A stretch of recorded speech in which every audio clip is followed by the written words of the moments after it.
आज श्रीमद् भगवद गीता के अध्याय 4 में हम थोड़ा और आगे बढ़ते हैं। भगवान अर्जुन को धीरे धीरे अपने विशालता का, विराटता का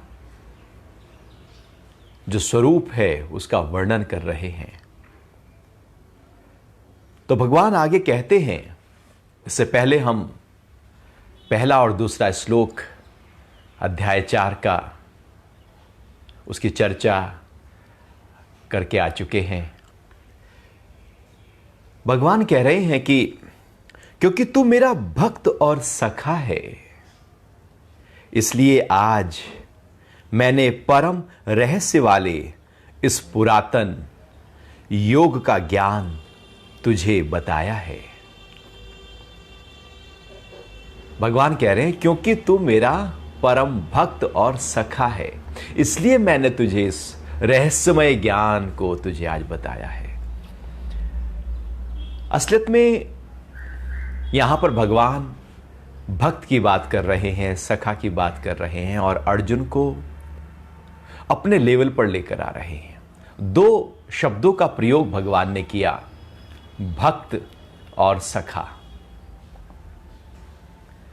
भक्ति अर्थात श्रद्धा का भाव पूरी तरह से उत्पन्न हो जाने की प्रक्रिया को भक्ति कहते हैं और जिसमें श्रद्धा टिक जाए उसको भक्त कहते हैं। यदि श्रद्धा ही ना हो तो फिर भक्ति हो नहीं सकती। भगवान और भक्त के अंदर जो संबंध है वो श्रद्धा का अटूट संबंध है। एक ऐसा संबंध जो श्रद्धा पर टिका होता है, इसलिए श्रद्धा जैसे जैसे बढ़ती चली जाती है, ज्ञान वैसे वैसे जो शिष्य है उसके अंदर उतरता चला जाता है, भक्त के अंदर उतरता चला जाता है। भक्त जो व्यक्ति है वो ज्ञान नहीं लेता, बल्कि उसके अंदर जो श्रद्धा है वो ज्ञान लेती है। यदि किसी के ऊपर श्रद्धा ना हो, मान लो मैं भगवान राम को पूजता हूं और दूसरा भगवान शंकर को पूजता है, तो मेरी श्रद्धा राम में है और दूसरे की श्रद्धा शंकर में है। जहां जिसकी श्रद्धा टिक जाए वहां पर ही व्यक्ति नतमस्तक होता है, उन्हीं भगवान को, उन्हीं इष्ट को मानने लगता है। ऐसे ही गुरु में भी है, जिस गुरु के प्रति श्रद्धा टिक जाए वहीं पर व्यक्ति पूरी तरह से नतमस्तक हो जाता है। और जहां न टिकी हो तो वहां व्यक्ति केवल सुन रहा है, आंखें खुली हैं, गुरु प्रवचन कर रहे हैं, सत्संग कर रहे हैं, ज्ञान चर्चा हो रही है, लेकिन जिसकी श्रद्धा नहीं है वो सुन नहीं पाएगा। जिस पल श्रद्धा होती है उस पल हमारा पात्र तैयार हो चुका होता है ज्ञान को लेने के लिए। भगवान कह रहे हैं कि तू मेरा भक्त है, चूंकि तैने मुझको अपने आप को समर्पित किया है। चूंकि अर्जुन पहले पूरी तरह से घुटने टेक कर बैठ गया था और कह रहा था कि आप बताएं मैं क्या करूं, कि तू मेरा भक्त है अर्थात तेरी श्रद्धा मेरे में पूरी तरह से टिकी है। एक तो यह बात है। और ये जो भक्ति की प्रक्रिया है, जब तक ये ज्ञान में टिकी रहे, लगी रहे, बनी रहे, तब तक ज्ञान हमारे अंदर उतरता रहता है, उतरता रहता है। व्यक्ति का मन ज्ञान नहीं सुनता, बुद्धि ज्ञान नहीं सुनती, अहंकार ज्ञान नहीं सुनता, विकार ज्ञान नहीं सुनते। केवल एक ही ऐसी चीज है व्यक्ति के अंदर जो श्रद्धा, जो ज्ञान सुनती है। पहले श्रद्धा का होना जरूरी है, ज्ञान बाद की बात है। पहले श्रद्धा तो टिक जाए कहीं पर, अर्जुन की जैसे टिकी कृष्ण में। लेकिन महाभारत युद्ध से पहले कभी थोड़ी टिकी थी अर्जुन की श्रद्धा कृष्ण में, क्योंकि वहां पर तो मित्र थे, सखा थे। भक्त तो वो अब बना है, सखा तो पहले से है, भक्त अब बन रहा है। तो भक्त बना है तो श्रद्धा जगी है, श्रद्धा जगी है तो जो परम रहस्य है, जो गोपनीय ज्ञान है, जो आत्मा का ज्ञान है, उसका ज्ञान भगवान ने एकदम देना शुरू कर दिया। जब गुरु को पता लगता है कि शिष्य की श्रद्धा टिक गई है, अब गुरु अपने पास कुछ भी नहीं रखता, एकदम सब उड़ेल देता है। गुरु कुछ रखता ही नहीं है। जितना भी ज्ञान है, जो भी अनुभव है, जो भी लगता है कि सामने जो है पूरी तरह से श्रद्धावान, उसका उद्धार हो सकता है, वो अपनी स्थिति से ऊपर उठ सकता है, वो एकदम सब कुछ समर्पित कर देता है। पहले शिष्य समर्पित करता है गुरु में, फिर गुरु समर्पित कर देता है शिष्य में।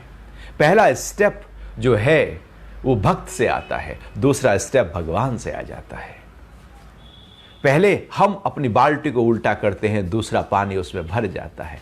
पहला ही स्टेप ना हो तो दूसरा स्टेप हो नहीं सकता, क्योंकि भगवान कह रहे हैं तू मेरा भक्त है, इसलिए मैंने तुझे ज्ञान दिया।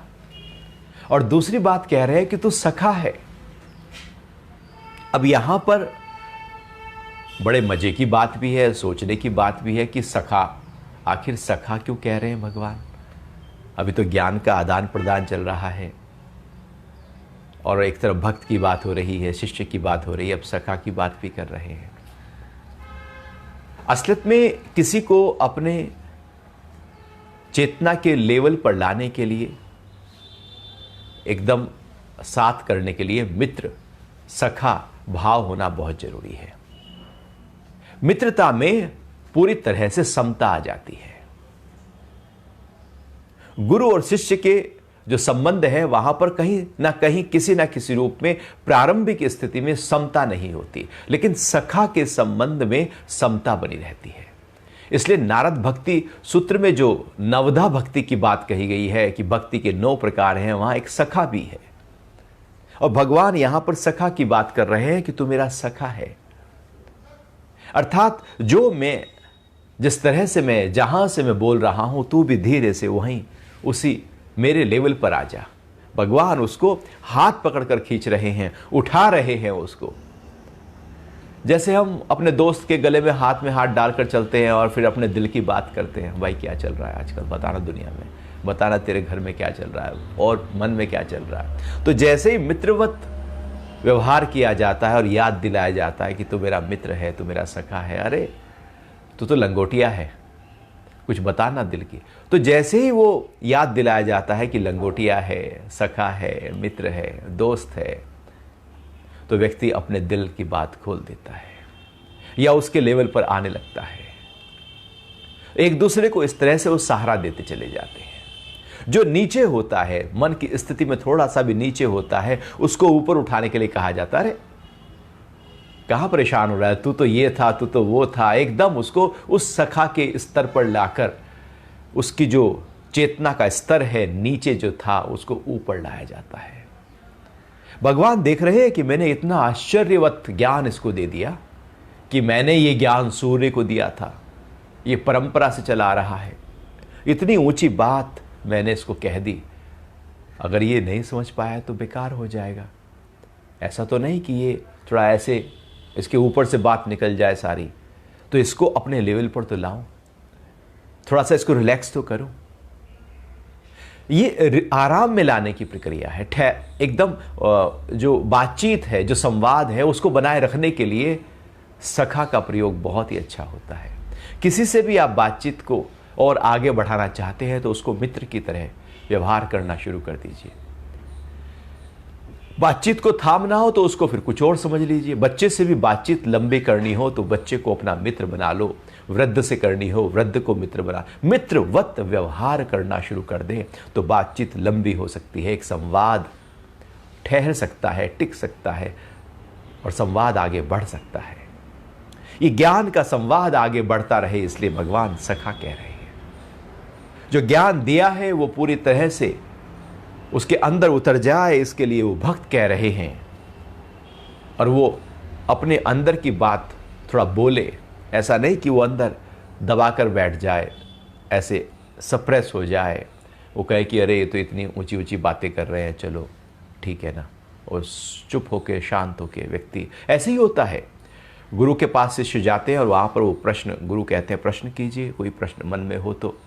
अब वो प्रश्न है लेकिन वो कर ही नहीं पाता, वो अंदर ही अंदर सोचता रहता है और अपने प्रश्न के साथ ही चला जाता है। तो भगवान यहां पर युक्ति निकाल रहे हैं कि सखा, मित्र का भाव जो सामने अर्जुन है उसके हृदय को खोल देगा। और वही हुआ। सखा बोलते ही अर्जुन फिर से अपने एक प्रश्न की बात कर रहे हैं।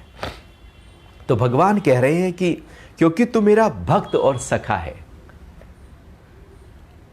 इसलिए आज मैंने परम रहस्य वाले इस पुरातन योग का ज्ञान तुझे दिया। परम रहस्य वाले, ये रहस्य है, परम रहस्य है। रहस्य क्या है? जो साकार प्रकृति दिख रही है, जो शरीर दिख रहा है, जो पूरा एकदम ऐसे सृष्टि दिख रही है, उसके भी परे क्या है, उसका भी रहस्य क्या है, उसकी गहराई में, उसके आधार में क्या है, किसके आधार पर ये टिकी है, ये साकार किसके आधार पर है, ये शरीर किसके आधार पर है, ये जन्म और मृत्यु किसके आधार पर है, इसका आधार क्या है? वही रहस्य है। वही रहस्य है जो जान ले कि इसका आधार क्या है, और उस आधार को अनुभव करके, जानकर, उसमें टिक कर, फिर ये जो प्रकृति है ये पकड़ नहीं पाएगी, बांध नहीं पाएगी, उलझा नहीं पाएगी, क्योंकि रहस्य को पकड़ लिया है।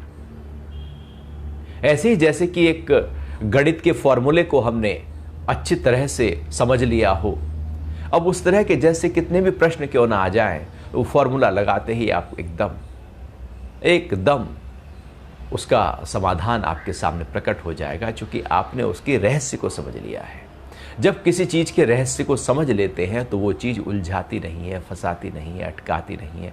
उलझन बिना रहस्य को जाने प्रकट होती है। उसकी जो गहराइयां हैं, उसकी जो बारीकियां हैं, उसका जो आधार है, जब किसी भी चीज उसके रहस्य को जान लिया जाता है तो सब कुछ अब वो खुल चुका होता है। जैसे पूरे का पूरा जो ज्ञान था रहस्य से भरा हुआ, वो खुल गया है, पिटारा खुल गया है। तो जो पिटारा खुल गया है, वो जो रहस्य है, भगवान कह रहे हैं कि पुरातन है। ऐसा नहीं कि तू समझे कि बस मैंने अभी अभी तुझे नया बात की है। पुरातन है, परंपरा से चला रहा है। सूरज को दिया था, उसके बाद सूरज ने भी आगे दिया, मनु को दिया, इक्ष्वाकु को दिया। एक परंपरा है और ये परंपरा लगातार चलती आ रही है।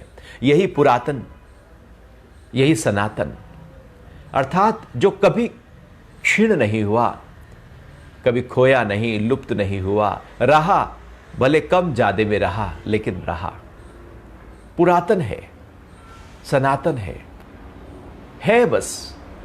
सृष्टि की प्रक्रिया शुरू हुई तो उससे पहले भी वो था। ये सृष्टि नहीं रहेगी तब भी वो रहेगा। ये सनातन का मतलब यही है, पुरातन का मतलब यही है। पुरातन का मतलब पुराना नहीं कि कल परसों का नहीं, पुरातन का मतलब परसों से भी जो परसों है, परसों से भी जो परसों है, फिर ऐसे पीछे चले जाओ, उससे भी जो पीछे है, उससे भी जो पीछे है, उससे भी जो पर है। तो सृष्टि जब प्रारंभ हुई उससे भी जो पुरातन है, तो पीछे और अंत में जाकर बस कहीं बस ऐसे लगेगा कि बस और पुरातन है ये। तो फिर अंत में जाकर पाएंगे कि ये तो परमात्मा से ही उपजा है। तो ये जो परमपिता परमात्मा से ज्ञान की धारा लगातार बह रही है, रहस्य के रूप में, आधार के रूप में सृष्टि के, इस ज्ञान को मैंने तुझे बताया है। अब ये बात तो भगवान ने कह दी, लेकिन अर्जुन के अंदर अब जिज्ञासा एकदम प्रकट होनी स्वाभाविक है, होगी ही होगी। जो थोड़ा सा भी ज्ञान में आगे बढ़ रहा है, सुन रहा है, सजग है, क्योंकि अर्जुन के प्रश्न बहुत अच्छे प्रश्न होते जा रहे हैं आगे। एक अच्छे शिष्य की निशानी है कि उसके प्रश्न कैसे हैं। उस पर समझ जाता है मास्टर भी, गुरु भी, कि इसने कितना उठाया है। यदि प्रश्न वही नीचे के स्तर के हैं तो इसका मतलब है कि अभी ज्ञान वो हो नहीं पा रहा है। वो बार बार वही प्रश्न यदि व्यक्ति करता है गुरु के सामने, उसकी स्थिति कहीं बनी ही नहीं है। वो तो उन्हीं गिने चुने प्रश्नों में जाकर अटका हुआ है। अर्जुन कह रहे हैं कि मैं ये कैसे मान लूं, अध्याय 4 और श्लोक 4, मैं ये कैसे मान लूं कि आपने यह योग सूर्य को कल्प के आदि में दिया था, क्योंकि आपका जन्म अभी हाल का है और सूरज का जन्म बहुत पहले का है। दोनों में तो बहुत बड़ा कॉन्ट्राडिक्शन है। मैं कैसे मान लूं, कैसे मानूं? संशय पैदा हो रहा है। संशय तो होना स्वाभाविक है। अटूट श्रद्धा भी तब जगती है जब पहले संशयों का निवारण हो जाए। यदि संशय ही खड़े हैं तो श्रद्धा और बलवती और बलवती और बलवती हो नहीं सकती। संशय जैसे जैसे मिटते चले जाते हैं, मिटते चले जाते हैं, कटते चले जाते हैं, हटते चले जाते हैं, बादल जैसे जैसे छटते चले जाते हैं, सूरज की रोशनी और ज्यादा दिखाई देने लगती है, उसका प्रकाश और ज्यादा गहरे होने लगता है। तो बादल का छटना जरूरी है, संशयों का हटना जरूरी है, अर्जुन के अंदर उठ रहे प्रश्नों का भी पूरी तरह से डिसॉल्व हो जाना जरूरी है। क्योंकि यदि प्रश्न के साथ अर्जुन ने अपने आप को रखा तो वो आगे नहीं बढ़ पाएगा। हमारे अंदर भी यदि कोई प्रश्न जगा है और वो प्रश्न उठा तो, लेकिन हमने पूछा नहीं, और वो प्रश्न पूरी तरह से खुला नहीं, प्रश्न डिसॉल्व हुआ नहीं, तो प्रश्न अंदर रह जाएगा। अब ज्ञान जो उसके बाद बताया जा रहा है वो ज्ञान हमारे अंदर नहीं जाएगा, क्योंकि प्रश्न ने तो दीवार बना दी है, उत्तर द्वार बना देता है, अंदर की तरफ खोल देता है। प्रश्न दीवार है, वहां पर हम खड़े हो जाते हैं, अब उससे आगे जा नहीं पाते। तो अर्जुन के अंदर जब जब भगवान को ये लगा कि ये तो इसके अंदर कहीं दीवार ना खड़ी हो जाए, तो भगवान उसको रिलैक्स करके उससे प्रश्न को निकलवाते हैं, उसको अपने साथ सखा के रूप में, उसको भक्ति के भाव में और प्रगाढ़ कर देते हैं। तो मैं कैसे जान लूं, कैसे मान लूं कि आपने ये ज्ञान दिया था, सूरज को कल्प के आदि में दिया था, क्योंकि आपका जन्म तो हाल का है और सूरज तो बहुत पहले का है। अब अर्जुन जहां खड़े हैं और कृष्ण जहां खड़े हैं, दोनों बहुत ही अलग अलग धुरियों पर है। एक इस पार है, एक उस पार है। एक देह में खड़ा है, एक आत्मा में है। एक देह अध्यास में है और एक आत्म भाव में है। एक विकार में खड़ा है, मोह में है, और एक और पूरी तरह से निर्विकार अवस्था में है। जैसे एक धरती पर हो और एक आकाश में हो, इतनी ज्यादा दूरी है। क्योंकि प्रश्न बता देते हैं कि स्थिति क्या है। अब जो अर्जुन है वो देख रहा है कि भगवान का ये जो शरीर है ये तो अभी पैदा हुआ, अभी मेरे से थोड़े से तो बड़े हैं, 20-25 साल ही तो मेरे से बड़े हैं, लेकिन इनका तो अभी का जन्म हुआ और सूरज तो न जाने आदि कल्प जब प्रारंभ हुई थी सृष्टि, वहां इन्होंने कैसे ज्ञान दिया? ऐसे कैसे हो सकता है? हो ही नहीं सकता। मेरा भी अभी का जन्म है, इनका भी अभी का जन्म है, और ऐसी ऐसी बातें कर रहे हैं कि सूरज को मैंने ज्ञान दिया। अब अर्जुन देख रहा है कि शरीर जैसे मुझे बोल रहा है, मुख से वाणी निकल रही है कृष्ण के, ऐसे ही शायद इसी शरीर में शायद सूरज को ज्ञान दिया होगा। अर्जुन वही समझ पा रहा है। उसकी आंखें अभी पूरी तरह से प्रकृति की आंखें हैं, दिव्य दृष्टि नहीं। वो शरीर के पीछे की स्थिति वो समझ नहीं पा रहा है। कृष्ण जहां से बोल रहे हैं कॉन्शियसनेस से। अर्जुन तो मन है, कृष्ण तो आत्मा है। तो आत्मा को मन जान नहीं सकता, तो इसलिए कह दिया कि ऐसे कैसे हो सकता है? हो ही नहीं सकता। क्योंकि यदि इसकी बारीकी को समझा जाए तो जो आत्मा है, कृष्ण जो आत्मा तत्व है, वो तो अनादिकाल से है ही है। परम तत्व अनादिकाल से है ही है। और अर्जुन के अंदर भी जो आत्म तत्व है वो भी अनादिकाल से है। ऐसा नहीं कि अर्जुन की बाद में है आत्मा और भगवान कृष्ण की पहले से है। सब एक ही साथ है, अलग अलग थोड़ी है। कोई उसको जाने बैठा है, कोई उसकी तरफ से मुख मोड़े बैठा है। यदि जाने बैठा है तो उसको पता है, और यदि केवल वो विकार में है तो उसको नहीं पता। तो इसलिए भगवान फिर उसको आगे क्लैरिफाई कर रहे हैं। भगवान कह रहे हैं, श्री भगवान बोले, हे परम तप अर्जुन, मेरे और तुम्हारे बहुत से जन्म हो चुके हैं। मैं उन सबको जानता हूं, पर तुम नहीं जानते। मेरे और तुम्हारे बहुत जन्म हो चुके हैं, मैं जानता हूं, तुम नहीं जानते। वैसे भी देखा जाए तो हम अपने जीवन के बारे में जानते क्या है? हम अपने बारे में जानते क्या है? देखा जाए तो हम नहीं जानते। हम तो बाहर छोटी छोटी चीजों के बारे में कुछ जान लेते हैं। अपने बारे में तो हमारी जानकारियां बहुत ही सीमित है, बहुत कम है, बहुत छोटी है। हमें कहां पता कि ये हमारा खून कैसे बन जाता है, सांस ये कैसे आती है, कैसे जाती है। हमें क्या पता कि मेरा ये जो शरीर है ये कब रोगी हो रहा है, कैसे स्वस्थ हो जाता है, क्या इसको सूट नहीं करता बारीकी से। हमें अपने ही बारे में नहीं पता। थोड़ा और पीछे जाएं तो मेरा जो जन्म है वो कैसे हुआ, हमें जन्म का भी नहीं पता, जन्म के दिन का भी नहीं पता। कोई कहता है तो हमें पता लगता है। कोई कहा कि ये तुम्हारी माँ है, हमें कैसे पता कि ये हमारी माँ है? हमें तो वो भी नहीं पता। पिता कौन है वो भी नहीं पता। हमें पता नहीं है इस जन्म में। जो बताया जाता है, हमें कोई कह देता है भैया तुम तो हिंदू हो, तो मान लेते हैं हम हिंदू हैं। किसी ने कह दिया मुसलमान हो, तो हमने कहा ठीक है मुसलमान है। वो कुछ बाहर से जिसने कहा, हमने जाना कहां? हमारे ऊपर तो सब चीजें थोपी गई हैं, ऊपर से ढाकी गई हैं, और उन्हीं जो थोपी गई चीजें हैं उन्हीं को हम सच मान लेते हैं। सब कुछ यहां पर थोपा हुआ है। ऐसे ही तो करेंसी भी होती है, कलेक्टिव। सब लोग कहते हैं ये भारत का रुपया है, तो सब उसको वैल्यू देने लगते हैं। अब गाय के पास लेके जाओ रुपया, तो वो तो खा जाएगी। अब उसके लिए वो रुपया थोड़ी है, उसके लिए वो वैल्यू थोड़ी है। ये हमने कुछ थोपा है। जो हम हैं वो जानना छोड़कर जो बाहर की चीजें हैं हम उसको जानने में लगे हैं। जो हम नहीं हैं हमने केवल उसको जाना है, जो हम हैं उसको तो जाना ही नहीं। भगवान कह रहे हैं मैंने उसको जाना है जो मैं हूं, इसलिए मुझे मेरे जन्म का और मेरी मृत्यु का पता है। तूने उसको जाना है जो तू नहीं है, इसलिए तुझे कुछ भी नहीं पता। इसलिए हमें भी कुछ नहीं पता होता, क्योंकि हमने वो जाना ही नहीं जो मैं हूं।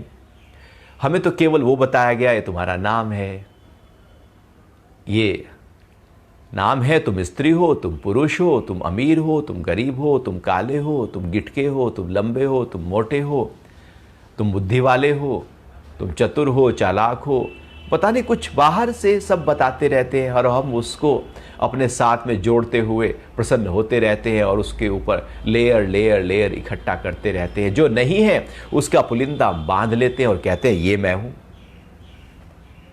अब ये मैं हूं जो नहीं था, जब मैंने उसको अपने ऊपर थोप लिया, आवरण डाल दिया, ढक लिया, तो जो मैं था वो तो कहीं खो गया, वो तो ढक गया।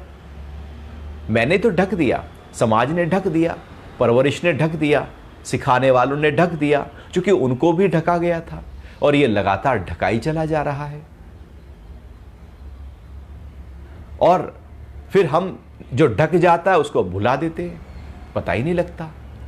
ऐसे ही आप देखना, वो तो एक छोटा सा ही उदाहरण है। आपके घर में आपने पिछले साल कोई कपड़ा खरीदा और वो आपने संदूक के नीचे कहीं रख दिया और आप भूल गए, आपको याद ही नहीं है। आपने खरीदा था, आपको ही याद नहीं है, क्योंकि ढक गया है। जो जितना गहरे अंदर चला जाता है वो ढका जाता है, वो पता ही नहीं लगता, और फिर बिल्कुल पूरी तरह से व्यक्ति भूल जाता है। फिर कोई किसी कारण से याद दिला दे तो याद आ जाए। ऐसे ही जो चीजें हम नीचे दबा देते हैं वो ढक जाती हैं। हमने अपने होने को, अपने स्वरूप को कहीं ढक दिया है, इसलिए हमें अपने जन्म और मृत्यु के बारे में कुछ भी नहीं पता। उससे पहले जन्म और उसकी मृत्यु के बारे में कुछ नहीं पता, और लगातार हो रहे इतने जन्म और उनकी मृत्यु के बारे में कुछ भी नहीं पता।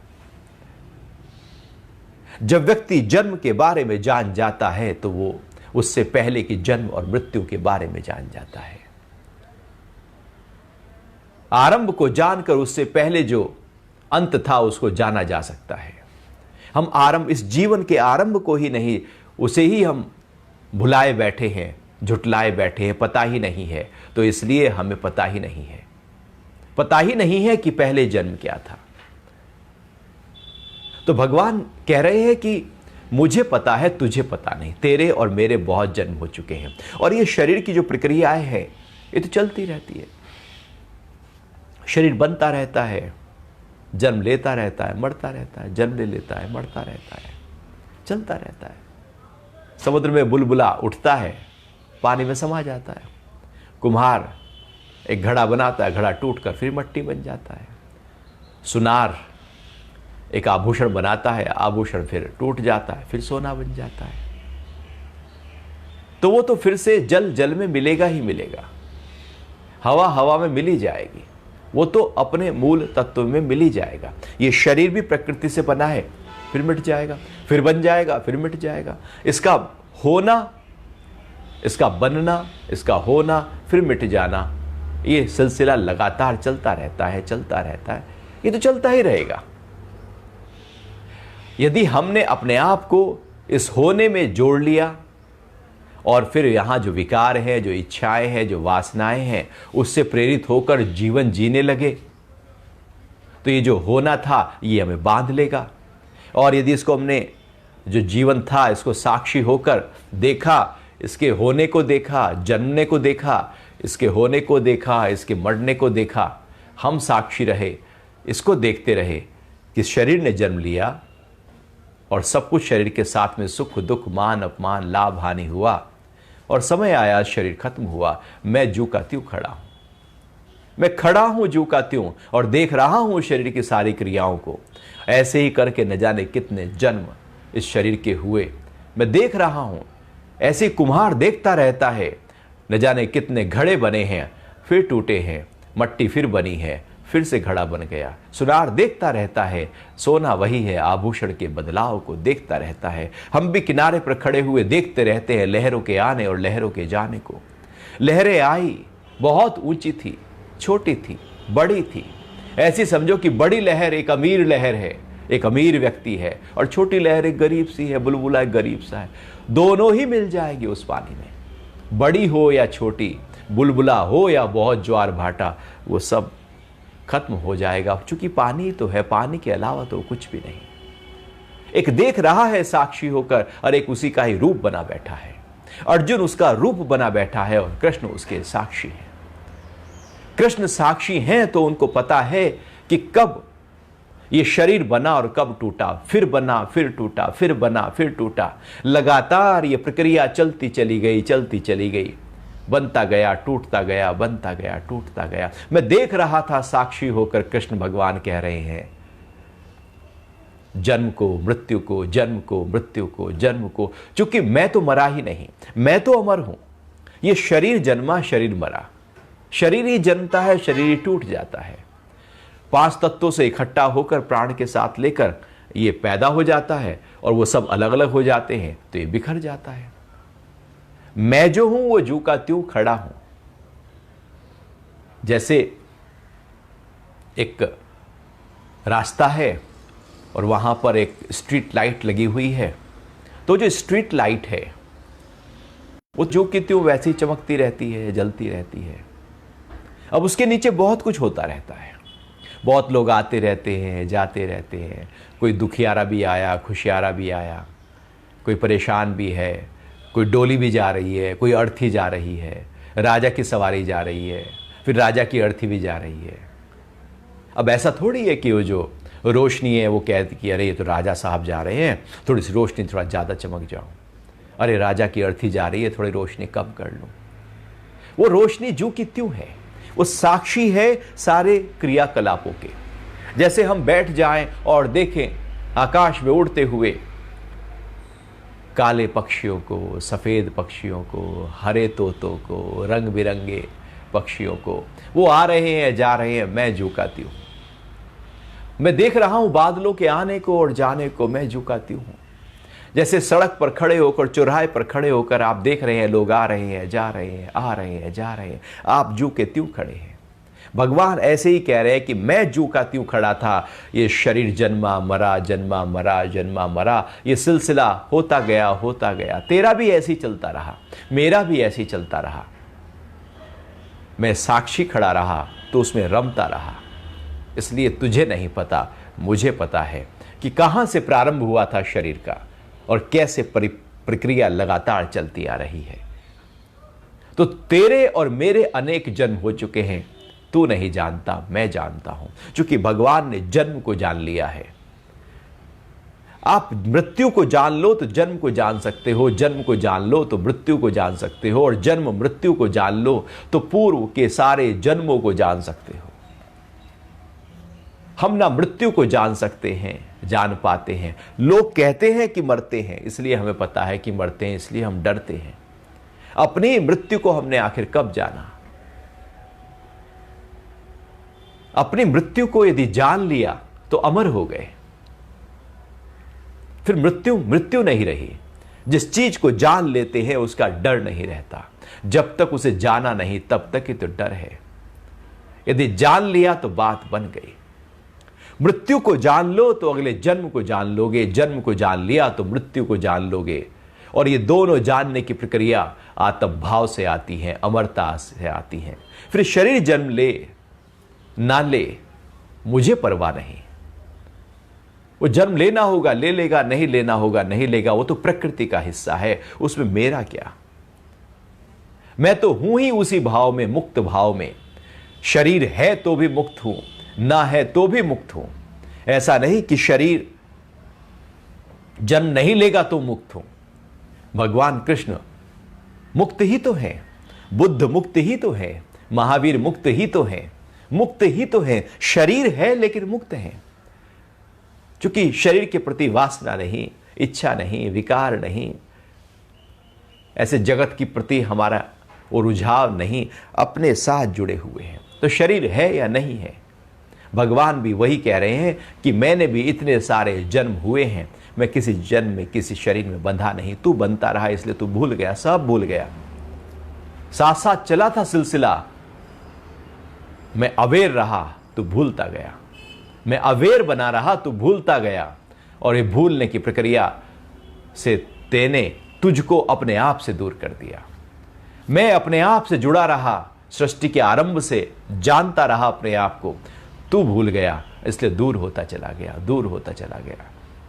जैसे गलत रास्ते पर हम चले जाएं तो बहुत लंबे दूर निकल जाएं तो फिर दूरी लंबी हो जाती है, और सही रास्ते पर चल रहे हो, जानकारी हो कि रास्ता सही है, तो फिर एकदम जागरूक होते हैं।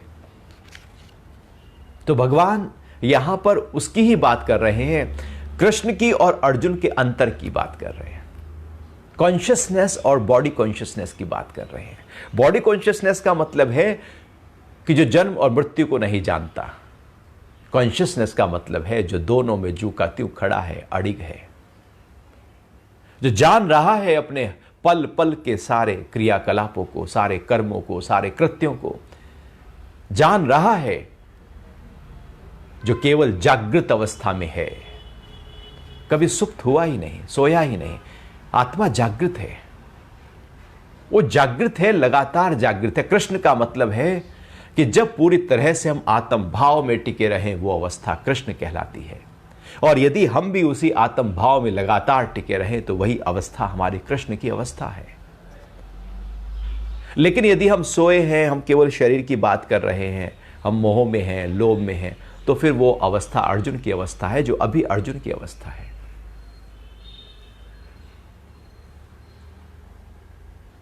ये 5वां श्लोक था। एक श्लोक और लेते हैं, 6वां श्लोक। भगवान कह रहे हैं कि मैं अजन्मा, अविनाशी और सब प्राणियों का ईश्वर होते हुए भी अपनी प्रकृति को वश में करके अपनी योग माया से प्रकट होता हूं। अब जो स्वरूप है उसकी बात फिर कह रहे हैं। भगवान अपने वास्तविक स्वरूप, चूंकि अब भगवान वो जो कृष्ण, वो जो शरीर है, वहां पर टिककर नहीं कह रहे, वो जो परम तत्व है उस स्थिति में, उस अवस्था में आकर बात कर रहे हैं, उस आत्म भाव में बात कर रहे हैं, परम तत्व में बात कर रहे हैं। इसलिए कह रहे हैं मैं अजन्मा। आत्मा का जन्म थोड़ी होता है। आत्मा ना जन्म लेती है ना मरती है। आत्मा ना सुखी होती है ना दुखी होती है। आत्मा ना बंधती है ना मुक्त होती है। ऐसा नहीं कि उसकी आत्मा मुक्त हो गई, हम ऐसे बोल देते हैं, आत्मा भला मुक्त कैसे होगी? जो चीज पहले से ही मुक्त है वो कैसे मुक्त होगी?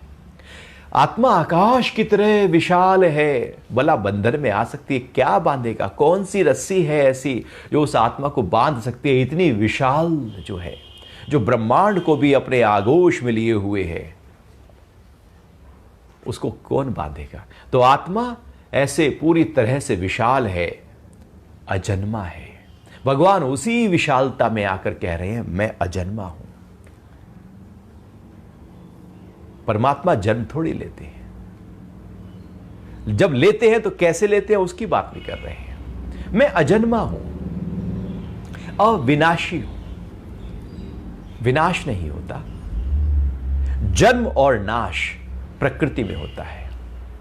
प्रकृति में जीव जन्म लेता है, मौत को प्राप्त होता है, फिर जन्म लेता है, सिलसिला चलता रहता है। जन्म मरण प्रकृति का हिस्सा है, अजन्मा आत्मा का हिस्सा है।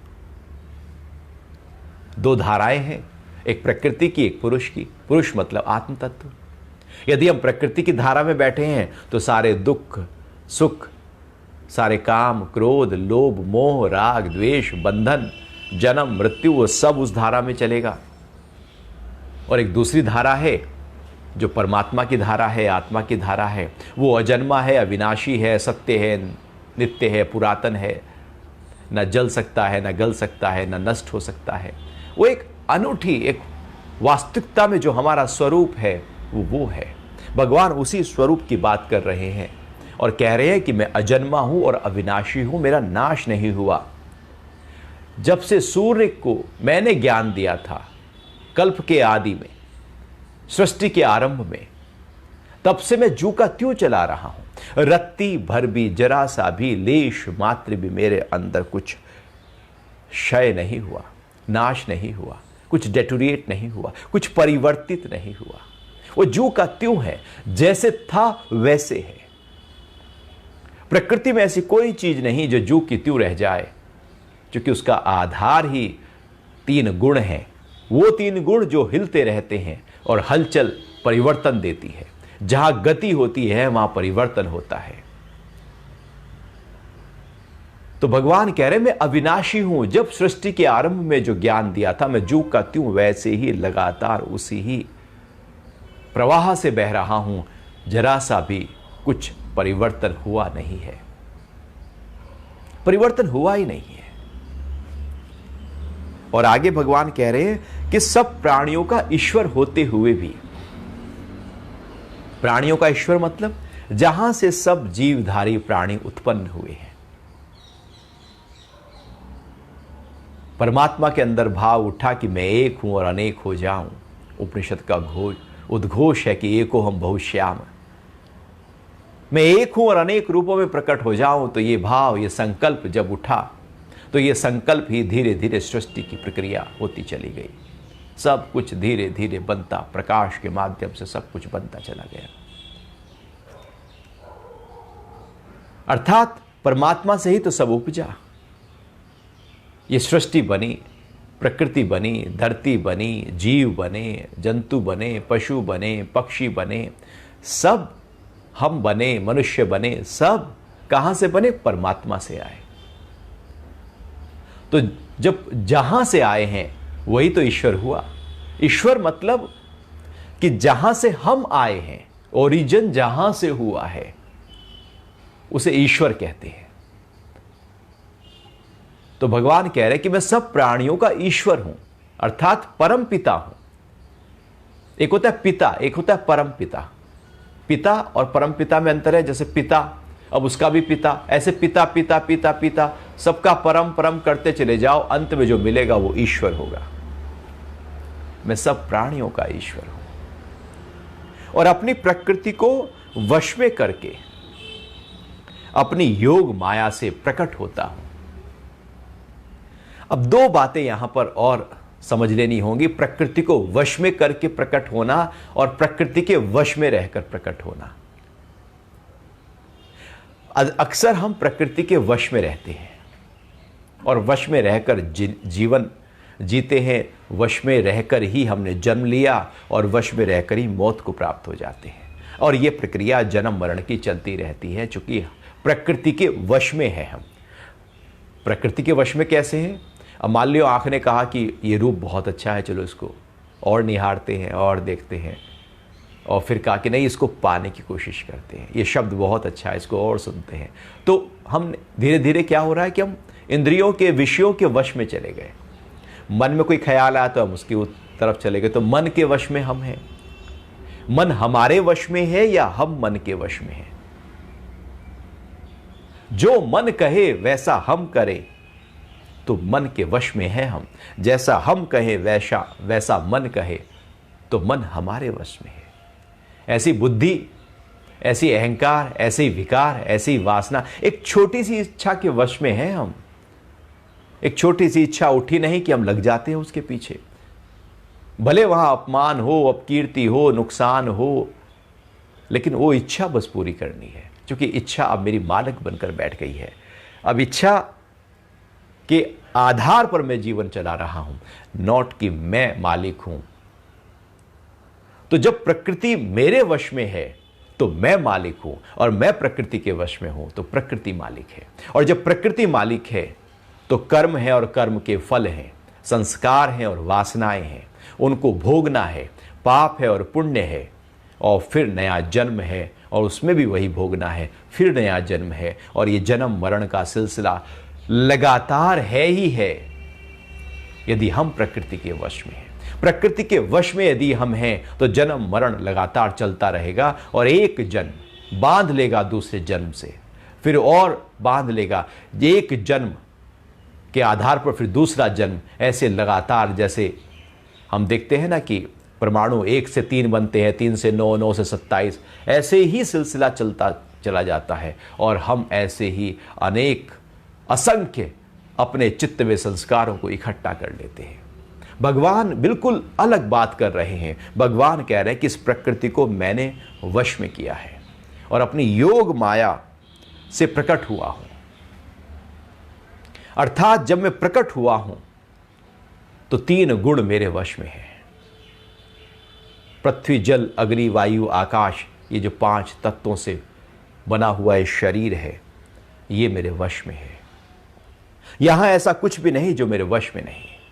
मैं जब प्रकट हो रहा था तो मैं देख रहा था अपने प्रकट होने को, मैं देख रहा था अपने जन्मने को, चूंकि मैंने उस जन्म की प्रक्रिया को अपने वश में किया था। मैं जन्म की प्रक्रिया में वश में नहीं था, बल्कि मैंने वश किया था। अर्थात मैं उस जन्म की प्रक्रिया, जब जन्म हो रहा था, मैंने वश किया था। मुझे याद है अपने उस जन्म को, चूंकि मैंने अपनी योग माया को, योग माया से प्रकट हुआ हूं। योग माया मतलब योग में स्थित होकर, अर्थात आत्म भाव में स्थित होकर जब माया में उतरा जाता है, आत्मा की ऊंची अवस्था में रहकर, उसी लगातार भाव में रहकर जब माया में उतरा जाता है तो वह योग माया हो जाती है। योग वहां रहता है, और योग माया से यदि योग हटा दिया जाए तो वो केवल माया रह जाता है। माया बांध लेगी। योग माया, माया में रहते हुए माया हमारा कुछ बिगाड़ नहीं पाएगी, क्योंकि वहां योग जगा हुआ है। तो भगवान कह रहे हैं मैं योग माया से प्रकट हुआ हूं, अर्थात योग जगा हुआ है। वो योग जो सृष्टि के आरंभ में, कल्प के आरंभ में मैंने उस परमपिता परमात्मा को के भाव में रहकर मैंने सूरज को दिया था, वही योग, उसी योग के भाव में रहकर, उसी भाव में रहकर मैंने जन्म लिया है, प्रकृति को अपने कंट्रोल में किया है, और फिर ये जो शरीर है इसको धारण किया है। तो योग माया के से जब हम प्रकट होते हैं तो कोई कर्म नहीं, कर्म का कोई फल नहीं, कोई बंधन नहीं, कोई संस्कार नहीं, कोई वासना नहीं, कोई इंद्रियों का, मन का, बुद्धि का मैं मालिक हूं, अहंकार का मैं मालिक हूं। और ऐसा कोई समय नहीं जब मैं मालिक ना रहूं, क्योंकि मैंने अपने इस पूरी की पूरी जो 24 के 24 तत्व है जिनसे प्रकृति बनी है, 24 तत्वों से ये प्रकृति बनी है। प्रकृति है, पुरुष है, और प्रकृति से सबसे पहले महत तत्व बनता है, महत से अहंकार बनता है, अहंकार से 11 इंद्रियां बनती हैं, और 5 तन्मात्राएं और 5 महाभूत बनते हैं। तो 5 महाभूत, 5 तन्मात्राएं उनकी 5 ज्ञानेंद्रियां, 5 कर्मेंद्रियां और एक मन, 21, और इसके पीछे एक अहंकार 22, एक महतत्व 23 और एक प्रकृति 24। ये 24 तत्व हैं प्रकृति के।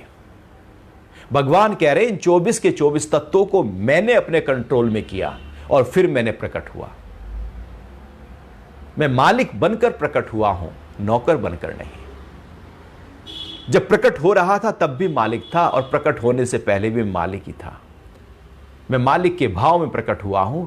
अब मेरा प्रकृति क्या बिगाड़ लेगी, माया क्या बिगाड़ लेगी? माया कुछ नहीं कर सकती। लेकिन तेरा जो जन्म है माया के अधीन है, प्रकृति के अधीन है, इसलिए तू नहीं जानता, मैं जानता हूं। क्योंकि मैंने जब जब जन्म लिया है तब तब माया को वश किया है।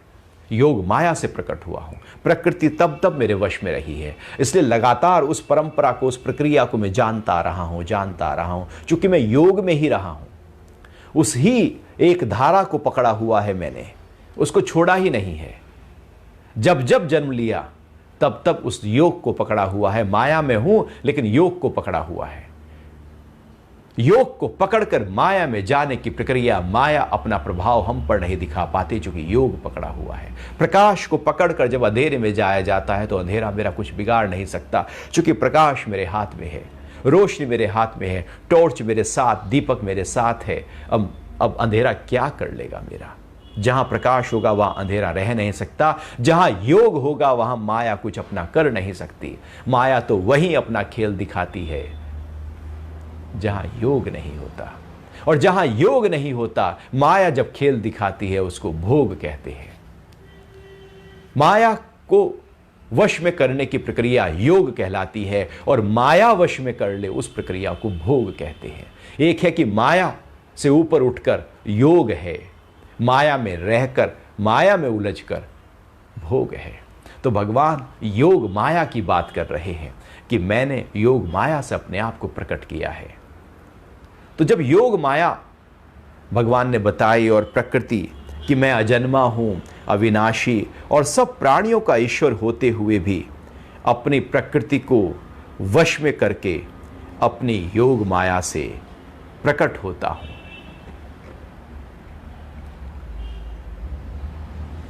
तो ये इस प्रकार आज श्लोक 6 पूरा होता है, और 7वां जो श्लोक है वो हम अगली बार लेंगे, क्योंकि वो बड़ा महत्वपूर्ण और सभी को याद होगा। जब महाभारत सीरियल शुरू हुआ था तो एक श्लोक घर घर में गूंजता था, यदा यदा ही धर्मस्य। आगे अब वही श्लोक आने वाला है, क्योंकि जब योग माया से प्रकट हुआ हूं तो फिर क्या होता है उसकी चर्चा हम अगली बार करेंगे। अभी आपके कोई प्रश्न हो तो उस पर बात कर सकते हैं। हाँ,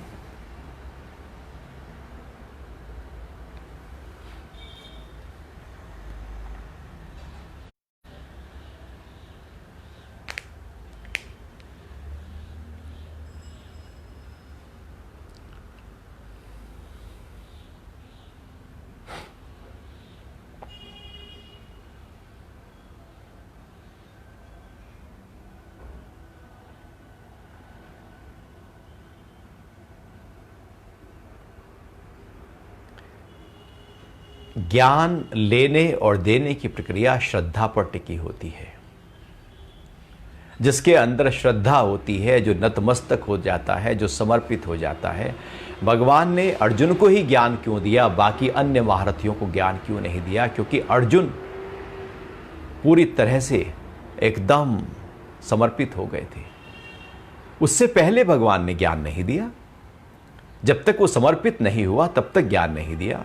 युद्ध खड़ा हो गया, ज्ञान नहीं दिया, क्योंकि वो समर्पण नहीं था, क्योंकि श्रद्धा नहीं जगी थी, घुटने नहीं टेके थे, माथा नहीं झुकाया था, पूरी तरह से अपने आप को प्रभु के शरणागत नहीं हुआ था। लेकिन जैसे ही वो शरणागत हुए, अब एकदम बीच बाजार है, महाभारत जैसा युद्ध खड़ा है, जो आज तक ऐसा युद्ध हुआ ही नहीं है। ऐसा युद्ध और उसके बीच में ज्ञान दिया जा रहा हो, यह भी एक अनूठी प्रक्रिया है। यह भी इतिहास में पहली बार हुआ है और उसके बाद हुआ ही नहीं है कि इतने बड़े युद्ध के बीच में आत्मा का ज्ञान दिया जा रहा हो। एक अनूठी प्रक्रिया। तो वहां पर भगवान कृष्ण की स्थिति कैसी होगी और अर्जुन की स्थिति कैसी होगी? अर्जुन को इसलिए दिया क्योंकि अर्जुन पूरी तरह से नतमस्तक है, समर्पित है, श्रद्धा से युक्त हो गए हैं। इसलिए भगवान एक्चुअली गुरु ज्ञान देता नहीं है, गुरु से ज्ञान ले लिया जाता है। जैसे आपने प्रश्न किया, प्रश्न के आधार पर फिर उत्तर आ जाता है, और यदि प्रश्न ही ना हो तो उत्तर कैसे आएगा? तो जब श्रद्धा के आधार पर प्रश्न किए जाते हैं तो वो श्रद्धा के आधार पर किए गए प्रश्न आत्मा को अनुभव करने वाले होते हैं, अपने स्वरूप को जानने वाले होते हैं। और श्रद्धा के बिना किए गए जो प्रश्न होते हैं वो अहंकार से होते हैं, मैं से होते हैं। तो अर्जुन के अंदर वो जिज्ञासा जगी, इसलिए दिया। दुर्योधन में ये भाव थोड़ी था। दुर्योधन तो कहता था तो ग्वाला है, ये तो ऐसे ही माखन चुराता फिरता है। वो श्रद्धा वहां थोड़ी जगी। बाकी सबके अंदर श्रद्धा थोड़ी जगी। हां, बहुत सारे लोग मानते थे कि कृष्ण कोई दिव्य पुरुष है, लेकिन वो श्रद्धा नहीं जगी। दिव्य पुरुष है बस इतना मानना और श्रद्धा का जग जाना, दोनों में बहुत अंतर है। जिसकी श्रद्धा जगती है, श्रद्धा ही है जो ज्ञान लेती है। जब साधक के अंदर श्रद्धा पैदा होती है तो गुरु किसी ना किसी रूप में सामने प्रकट हो ही जाते हैं। गुरु हैं ही हैं, श्रद्धा ही नहीं होती। ऐसा कोई समय नहीं रहा कि साधक के अंदर, व्यक्ति के अंदर श्रद्धा पूरी तरह से बलवती हो जाए और ज्ञान उसको ना मिले। ऐसा नहीं होता। एक्चुअली शिष्य यदि शिष्य बन जाए, शिष्य का मतलब है जिसमें श्रद्धा जग गई हो, तो गुरु प्रकट है ही है। और यदि श्रद्धा नहीं तो गुरु प्रकट नहीं है। फिर तो गुरु सामने होते हुए प्रकट नहीं है। गुरु हैं लेकिन दिखेंगे नहीं क्योंकि श्रद्धा नहीं है। क्योंकि जैसे एक व्यक्ति गांव से निकला और उसको था कि मुझे तो कुछ अपने आत्मज्ञान को प्राप्त करना है, तो गांव से निकला, बाहर जंगल में जा रहा था, तो वहाँ एक पेड़ के नीचे एक फक्कड़ एकदम कोई सन्यासी बैठे और पूछ लिया उस व्यक्ति ने कि मुझे आत्मज्ञान को पाना है तो जो सन्यासी, जो संत, जो गुरु हैं वो मुझे कहाँ मिलेंगे? वो कैसे होंगे? क्या कपड़े पहने होंगे? कौन से पेड़ के नीचे बैठे होंगे? किस तरह से व्यवहार करेंगे? क्या उनकी बातचीत होगी? कैसे उनका बाहर के चिन्ह होंगे? क्या होगा वो सब जिससे मैं जान पाऊं कि ये गुरु हैं? और जैसे मैं जान पाऊंगा वो चिन्ह सारे आप मुझे बता दीजिए। वो चिन्ह मैं एकदम याद कर लेता हूँ, लिख लेता हूँ, और मैं सबसे टैली करता जाऊँगा। जहाँ पर सारे टिक मार्क हो गए वहीं पर मैं अपने आप को पूरी तरह से नतमस्तक कर दूंगा। तो संत ने बता दिया कि ऐसे होगा, ऐसे होगा, इस तरह से होंगे। तो वो व्यक्ति घूमता घूमता सारे में घूमता गया, वो सब पे टिक करता जाए, लेकिन वो कुछ चीज़ें बच जाए, पूरी तो टिक हो ही ना। कई साल बीत गए, लगभग 10 से 12 साल बीतने के बाद वो लौटकर वहीं फिर उसी वट वृक्ष के नीचे फिर से घूमता घूमता, दुनिया तो गोल ही है ना, व्यक्ति लोग घूम फिर के फिर वहीं आ जाते हैं। तो कहा कि भगवान, जो चिन्ह आपने बताए थे ये तो मुझे कहीं मिले ही नहीं। और एकदम उसके अंदर एकदम आवाक हुआ कि अरे ये तो सारे चिन्ह आपके अंदर हैं ही हैं। तो एकदम उसने नतमस्तक किया, प्रणाम किया, कहा कि आपने मुझे पहले ही क्यों नहीं बता दिया, पहले ही दिन कि आपके अंदर आप ही सतगुरु हैं। तो संत ने कहा तुम्हारे अंदर तब श्रद्धा जगी नहीं थी। तुम केवल अहंकार से देख रहे थे कि क्या चिन्ह होंगे, बाहर के क्या चिन्ह होंगे, इसलिए सब कुछ प्रकट होते हुए भी तुम देख नहीं पाते। और तुम्हारे अंदर श्रद्धा जग गई है तो बात बन गई। श्रद्धावानम लभते ज्ञानम। तो अर्जुन के अंदर कृष्ण और अर्जुन साथ खेले, सब कुछ साथ साथ किया, चूंकि आपस में संबंधी थे, रिश्तेदार थे, कई बार मिलते थे, सलाह मशवरा होता था, बहुत कुछ होता था, लेकिन श्रद्धा नहीं जगी थी। वो नतमस्तक, वो पूरी तरह से शरणागत नहीं हुआ था, इसलिए ज्ञान नहीं मिला। अर्जुन यदि शरणागत ना होता तो वो ज्ञान, ये गीता का ज्ञान जो हमारे लिए उपलब्ध हो पाया, वो ना होता। और किसी की शरणागत नहीं थी, इसलिए किसी और को नहीं मिला। अर्जुन की थी, अर्जुन को मिला।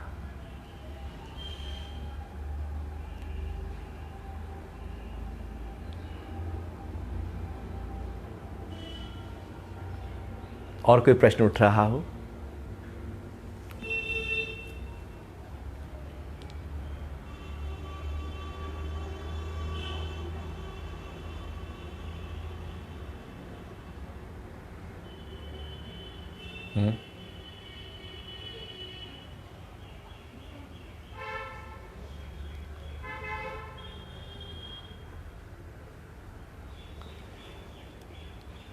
तो आज के लिए फिर इतना ही रखते हैं, और अगली बार यदा यदा ही धर्मस्य ग्लानिर्भवति भारत, जो श्लोक है, महत्वपूर्ण श्लोक है, उसकी चर्चा करेंगे। हरि ओम।